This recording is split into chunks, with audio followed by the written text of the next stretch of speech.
귀한 간증의 찬송 감사드립니다.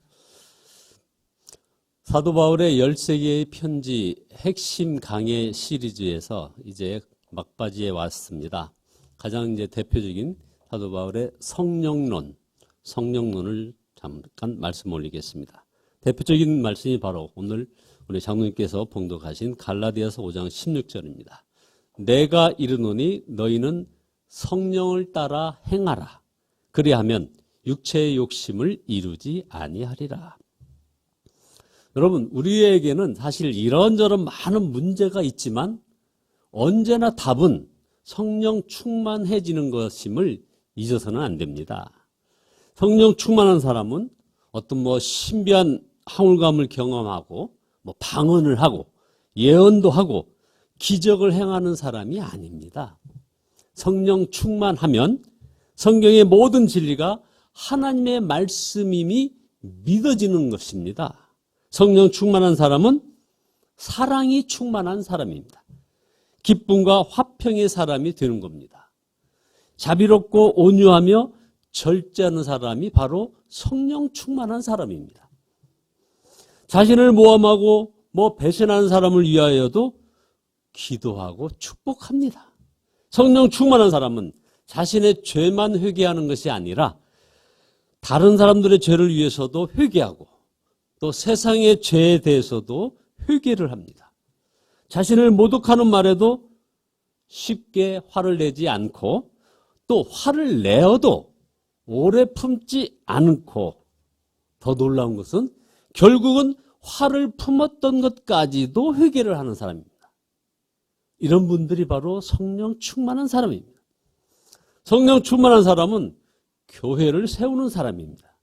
교회의 잘못을 보고 교회를 멸시하거나 냉수적으로 비판하지도 않습니다. 마음 아파하면서 교회를 위하여 더욱 간절히 기도하는 사람이 바로 성령 충만한 사람입니다. 어떤 사람이 정말 교인이냐 아니냐 하는 것은 교회의 죄에 대해서 그 태도를 보면 아는 겁니다.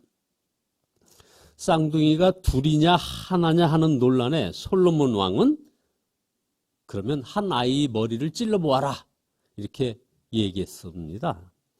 교회 문제를 자기 문제로 여기고 아파하는 사람이 이게 진정한 교인이고 성령 충만한 사람이라 이겁니다. 어떤 사람이 브리티시 위클리라는 잡지 편지자에게 이런 편지를 보냈는데 이게 최근에 아주 회자되고 있습니다. 목사님들은 설계에 상당한 비중을 두고 설교 준비에 많은 시간을 보내는 것으로 알고 있습니다. 그 사람의 편지 내용입니다. 저는 지난 30년간 아주 규칙적으로 예배에 참석해왔고 그동안 제 추산으로 예배에 적어도 3,000번의 설교를 들었던 것 같습니다. 그러나 제가 놀라는 것은 그 설교 중에 단 한 편도 기억할 수 없다는 것입니다. 목사님의 시간을 달리 썼다면 더 유익하지 않았을까 하는 생각이 듭니다. 이런 내용의 편지를 보낸 겁니다. 여러분, 설교하는 목사도 성령으로 충만해야 합니다. 그러나 3,000번 이상의 설교를 듣고도 내용을 기억하는 설교가 한 편도 없는 것도 이것도 참으로 참 딱합니다. 성령 충만하면 성경만 읽어도 은혜가 되는 겁니다. 다 줘라도 은혜 받는 사람은 꼭 있는 것입니다. 둘째로, 그러면 어떻게 성령 충만을 받을 수 있습니까? 우리가 어떤 열광적인 부흥에 참석하거나 어떤 기도원에 들어가서 막 금식하는 것이 아닙니다. 매 순간 성령의 인도함에 순종할 때 성령으로 충만해지는 것입니다. 로마서 8장 14절에 무릇 하나님의 영으로 인도함을 받는 그들은 곧 하나님의 아들이라. 성령께서는 우리를 이끄시기 위하여 우리에게 오셨습니다.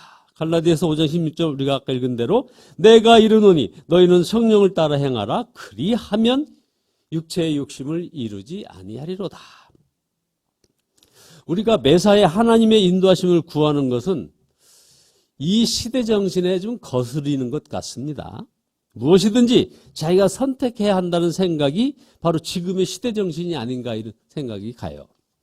자기가 선택하면 가장 좋은 것을 얻을 수 있으리라 착각을 하면서 살아가는 현대인들.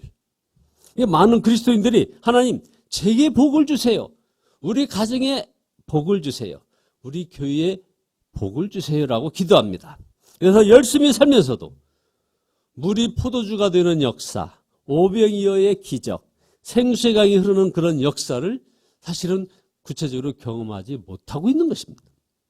우리가 나를 도와주세요가 아니라 성령을 따라 살기 시작하면 성령 충만하게 된다는 것입니다. 여러분 잘 구분해 보십시오. 우리가 나를 도와주세요 하고 기도하는 게 아니라 성령께서 지시하시는 대로 살기를 원합니다 하고 기도하면 바로 여기에 성령 충만이 임한다는 것입니다.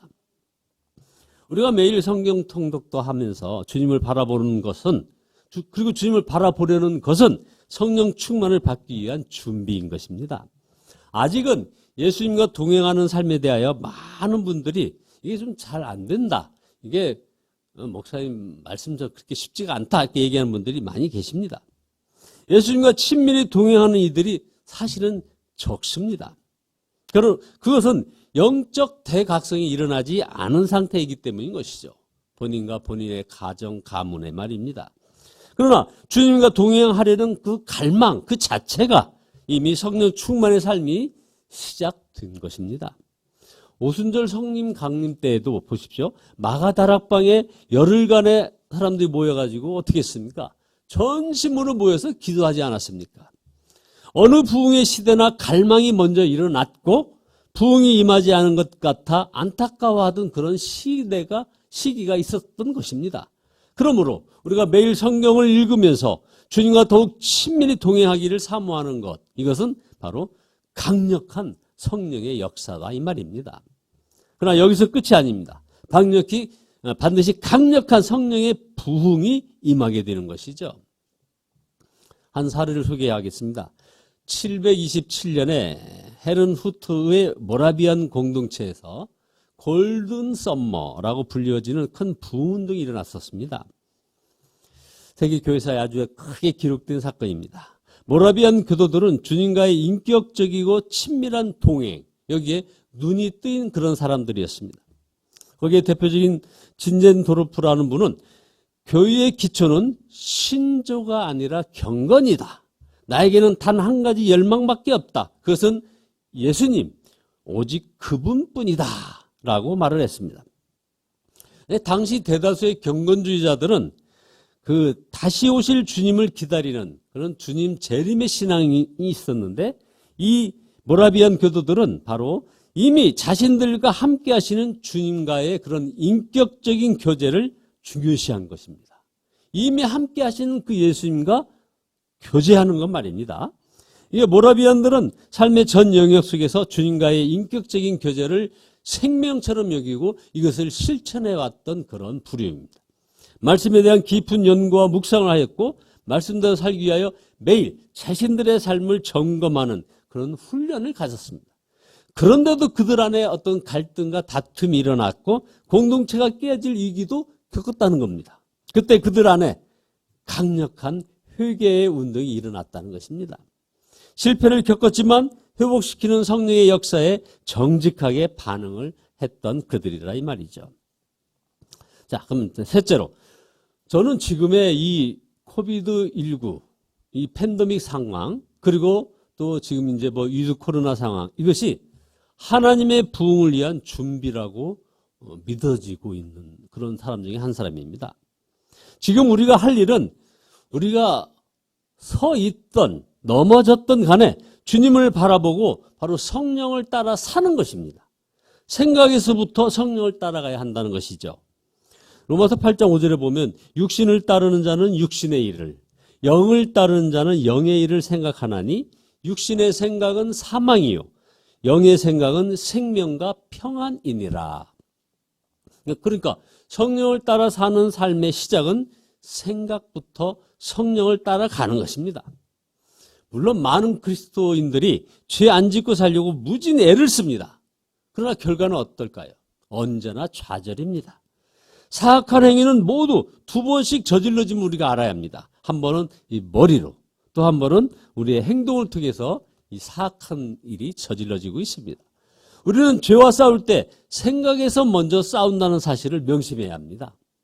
우리가 오랫동안 패배한 이유는 바로 생각에서 지고 들어가기 때문인 것이죠.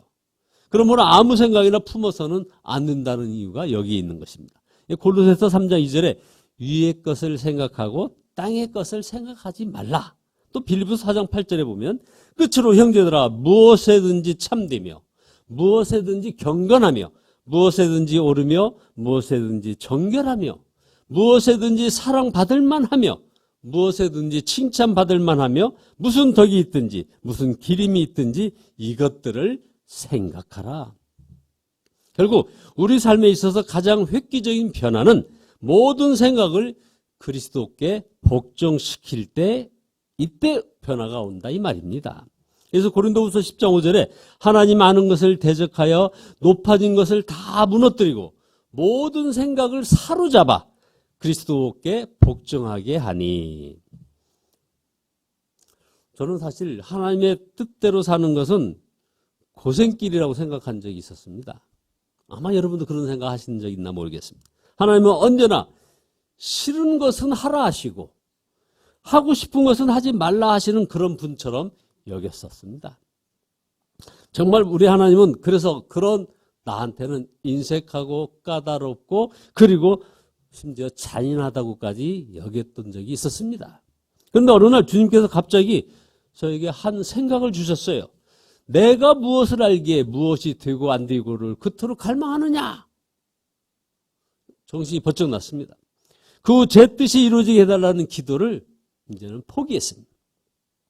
예수님께서 겟세마네에서 사로잡히시기 바로 전에 하나님께 드린 기도가 있습니다. 나의 아버지 하실 수만 있으면 이 잔을 내게서 지나가게 해 주십시오. 그러나 내 뜻대로 마시옵고 아버지의 뜻대로 해 주시옵소서. 이거였습니다. 우리가 항상 성령의 일을 생각하는 것이 바로 성령을 따라 사는 것입니다.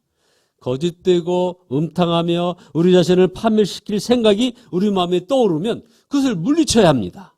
그러나 더 중요한 것은 그런 악한 생각이 마음속에 파고들기 전에 사전에 차단을 해야 되는 것이죠.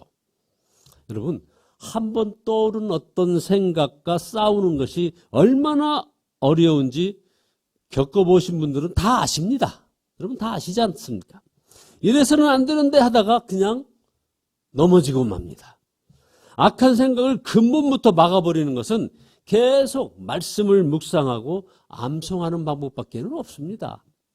데일 무디가 인간은 깨진 그릇과 같으므로 계속 충만하게 하는 방법은 물이 쏟아지는 수돗물 아래 그 깨진 그릇을 갖다 놓는 방법밖에 없다. 이렇게 얘기했습니다. 사실 인간은 물이 새는 깨진 그릇과 같습니다. 계속 성령으로 충만하지 못하면 금방 그 충만함이 사라져서 육신에 속한 사람이 될 수밖에 없는 그런 존재가 바로 우리 인간들입니다. 오늘 성령으로 충만했다고 해서 그것이 계속 지속되는 것은 아닌 것입니다. 저나 여러분이 바로 그 증인입니다. 성령 체험이라고 하는 하나님께서 나에게 개인적으로 만나주시는 그런 놀라운 어떤 종교적인 체험조차도 그 감격과 감사가 얼마나 갈지는 아무도 모릅니다. 그러므로 믿는 자는 매일매일 성령으로 충만한 사람이 되어야 하는 것입니다. 그래야 하나님께서 기뻐하시는 자녀, 예수님께서 기뻐하시는 제자로서 거룩한 삶을 이어갈 수 있는 것입니다. 결론입니다. 여러분, 하나님을 기쁘시게 하는 기도는 어떤 상황에서 무엇을 먹을까, 무엇을 입을까 염려하지 않고 하나님의 뜻이 무엇인가요? 제가 어떻게 하면 하나님께서 기뻐하실까요? 저에게 가르쳐 주세요.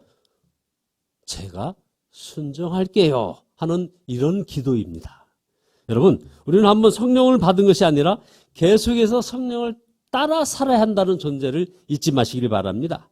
여러분 모두 예수님께서 기뻐하시는 제자로서 거룩한 삶을 살아가시는 그런 성도들 다 되시기를 예수 그리스도의 이름으로 축원드립니다. 기도하시겠습니다.